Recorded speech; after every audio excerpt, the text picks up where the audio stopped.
falando um pouquinho sobre juro, né? Teve uma discussão importante nessa semana, a questão da derrubada da taxa de juros para o consignado do INSS pelo Ministério da Previdência. Foi ratificada pelo Conselho Nacional da Seguridade, né? Que bateu o martelo ali e falou, vai baixar a taxa de juro mensal para os aposentados e pensionistas de 2,14 para 1,7. E aí os bancos simplesmente pararam de ofertar crédito, né? Essa é uma sinalização... Aí, antes de você complementar a pergunta, eu li em algum local que todos os ministérios tiraram do ar esse negócio. Sim, foi outra repercussão. Foi justamente para tentar voltar... Tiraram do ar, ninguém fala mais disso. Você não acha isso oficial em lugar nenhum mais. Foi justamente para tentar colocar para o Conselho votar novamente. Ah, é por causa disso? Porque eles vão colocar para votar de novo no Conselho, porque precisa ter o voto do Conselho, né? A primeira é só canetada. Não é canetada. Mas o Conselho aprovou, não por unanimidade, se não me engano foram 12 votos a 3, para baixar esse juro. Aí os bancos privados puxaram a fila, retiraram essa possibilidade do crédito, porque falaram que era economicamente inviável, e agora os bancos públicos seguiram a fila, Caixa Econômica Federal e Banco do Brasil. Ou seja, se esperava que houvesse um crédito mais barato para os aposentados, no fim das contas não tem crédito para os aposentados. Então, o que acontece? Preço, você não consegue controlar. O preço, ele ocorre devido a forças de mercado. Ele é uma resultante de forças de mercado. Não é uma decisão administrativa na caneta. Se fosse tão simples assim, todos os problemas do mundo estavam resolvidos. Um erro dos formuladores de política pública é que eles não imaginam uma reação pelo outro lado, uma reação racional. Quer dizer... Falta a teoria dos jogos. Exatamente, falta a teoria dos jogos. Porque o banco, ele age racionalmente. Se ele escolheu aquela taxa de juros para aquele nível de volume de crédito, é uma relação entre risco-retorno. É o melhor retorno que o banco pode ter para aquele nível de risco. Se você alterar de maneira forçada, artificial, este nível de equilíbrio, alguma coisa vai vazar. Você vai ter uma reação do outro lado. Então, se você está impondo uma taxa menor, que é uma taxa onde o banco ou não suporta essa taxa porque vai aumentar a inadimplência ou porque ele tem elevados custos, etc., o que o banco vai fazer? Ele vai reagir do outro lado ofertando menos crédito. Então ele reage. Há um ajuste, né? Um grande erro, e eu falei isso de manhã no Brasil, é você atacar o termômetro e não a causa. Você ataca, né? Quer dizer, vou mexer lá na escala do termômetro para ver se a febre abaixa. E evidentemente que a febre não vai abaixar porque você mudou a escala. Você tem que atacar as causas. É inegável que a taxa de juros ela é muito elevada no Brasil.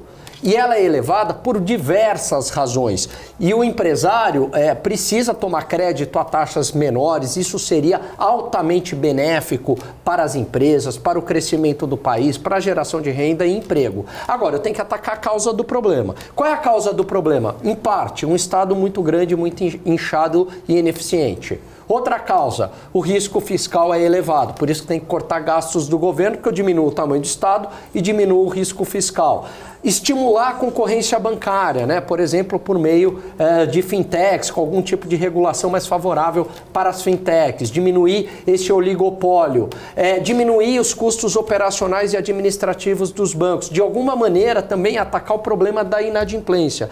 Quando, né, diminuir também a carga tributária, porque em parte afeta a taxa de juros também, porque os impostos são muito elevados no Brasil. Se eu conseguir atacar esses problemas, fatalmente a taxa de juros vai diminuir, né? Se eu fizer a lição de casa apenas do fiscal, né, se o governo passar a gastar menos, essa taxa de juros, eu não tenho dúvida, ela cai. E ela caindo, isso tem um elevado benefício para as empresas na medida que vai aumentar os investimentos em capital produtivo e vai trazer renda e emprego para o país. Agora, tem que atacar a causa. Igual a Luísa Trajano falou hoje, né? Na verdade, ela falou ontem. Ela falou, poxa, com juro nesse patamar, não tem emprego, não dá para contratar, não tem crédito, não tem crescimento econômico, não tem arrecadação para o governo, ou seja, é uma espiral, né? Uma bola de neve que acaba. Só que não dá para fazer na canetada. Não é na canetada. Não é que lá o pessoal do Banco Central, e a gente conhece, né? O Cabral tem amizades com uns, eu tenho amizade com outros que já passaram pelo Banco Central. Não é que o pessoal é ruim, que tem mal com... Não, pelo contrário. Esse pessoal também quer a redução da pobreza no país. Esse pessoal quer um país sem inflação, um país crescendo. Fica com o nome na história, mano. Porque o cara aceita sair da diretoria do Santander para ganhar 30 mil, 25, 30 mil do BC. Muita gente é ideal, sim. Paulo Guedes é um deles. O salário do Paulo Guedes vai ser o condomínio daí no Rio. O cara tem 700 milhões declarados na Receita. Então é o famoso.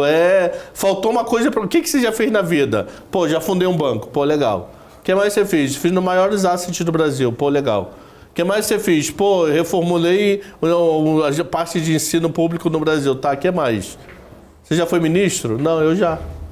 Imagina.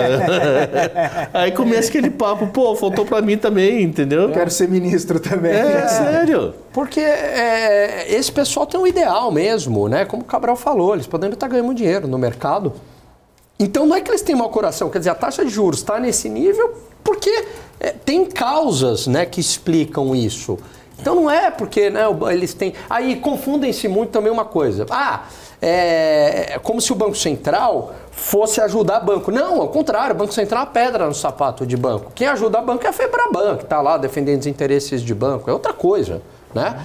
Então, o Banco Central colocou a taxa de juros nesse nível para não causar inflação, porque o fiscal tá num nível elevado. Quer dizer, se fizer a lição de casa, a taxa de juros cai, como já caiu em alguns momentos, né?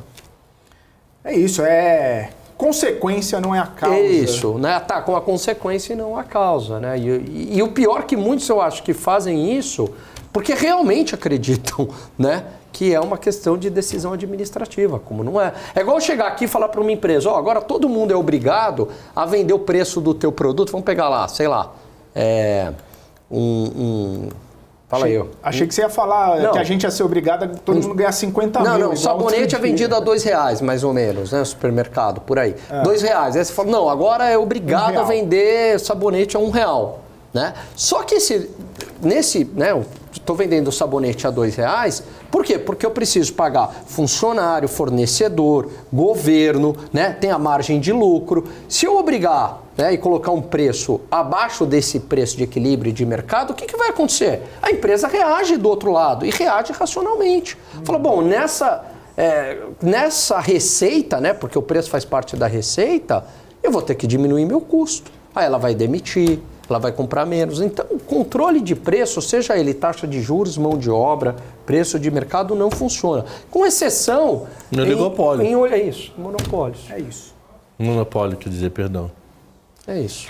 Um outro assunto que a gente acho que vai comentar semana que vem ou na outra são os 2 diretores que vão assumir o BC.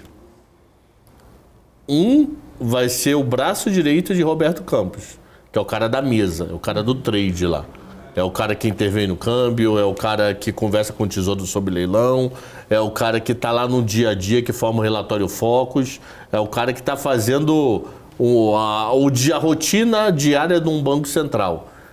E o segundo é o diretor de fiscalização, que costumeiramente é um funcionário de carreira, para poder não ter jogo de interesse de vir alguém de banco fiscalizar, para assumir a fiscalização. Nós vamos começar a debater essas 2 histórias semana que vem, no começo da outra. Porque, teoricamente, os 2 se comprometeram 28 de fevereiro, pediram demissão dessa data, mas se comprometeram até final de março. Falou, não, posso ficar até final de março sem nenhum problema. Então, pode ser que não seja semana que vem, pode ser que semana que vem o papo seja arcabouço, FONC e cupom. Mas na outra semana esse assunto volta, tá? Boa. É isso. Estamos na reta final aqui. Consideração final, Gani, para encerrarmos a semana e deixarmos o pessoal curtir o fim de semana. Olha, eu acho que não dá para dizer que a gente vive uma crise financeira. O Brasil está relativamente blindado disso, inclusive em 2008, devido ao nível de regulação do nosso sistema financeiro, o nível de capitalização dos bancos. No entanto, pode ter efeitos indiretos, não efeitos no coração do sistema financeiro nacional, mas, como o Cabral já vem levantando esses dados, menos entrada de investimentos no país. E isso não é bom.